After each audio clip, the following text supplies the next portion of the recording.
And what is your observation in China? Speaking of the development of arbitration in China. So I think there's two or three aspects to the development of arbitration here in China. One is obviously the updates to the arbitration law here, which makes the support for the institutions very similar and on par to the arbitration laws that you're going to find in other jurisdictions overseas and some of the other headquarters like in France or in the UK or Hong Kong, for example. There's certainly no need to reinvent the wheel when arbitration laws are being updated in a sort of symbiotic relationship, because the institutions are updating their rules and then the local arbitration laws are also being updated to support those institutions. If you look at, for example, what's happening in the UK with the ability now in LCA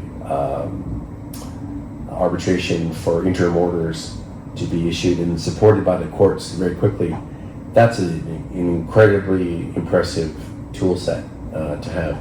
And I think, China, as any other jurisdiction, has the right to look to see how effective those legal measures are in other jurisdictions. And then, of course, they can choose to be fast followers or do their own thing.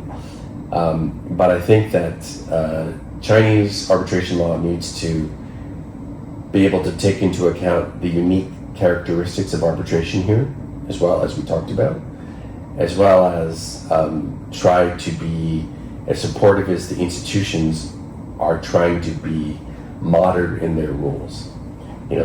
ICC rules, the new ICC rules that were being debated, bring about new procedural efficiency, and the arbitration laws here in China need to be able to support those types of procedures as well, particularly interim procedures. I went to a presentation by another Chinese arbitration organization a couple of weeks ago in Paris, talking about the use of AI, talking about the use of technology. In many ways, arbitration in China is ahead of the rest of the world in terms of totally online submissions, totally online arbitrations, which is certainly unique.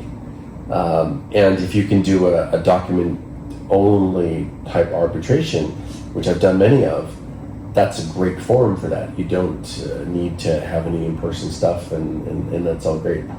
So it's a great time for arbitration in China. It can only get better.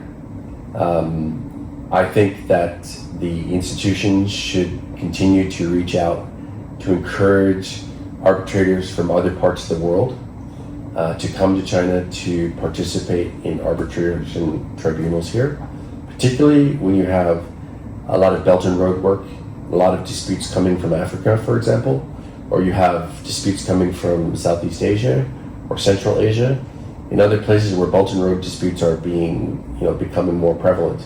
It's very useful to bring arbitrators from those regions as well to China to strengthen and to widen the variety of arbitrators here. I don't think they should necessarily always be self-selective, the people who come here to get the work. I think it would be very useful if Chinese arbitration institution did more outreach for people of the right type of profile who bring industry experience or knowledge of a particular jurisdiction's laws here. Because you can, in theory, you could have an arbitration that was governed by UK or American or perhaps an African nation's laws. You need that sort of expertise. A little bit like what CICC has done here in terms of their expert lawyer, law experts panel that the CIIC has here in China.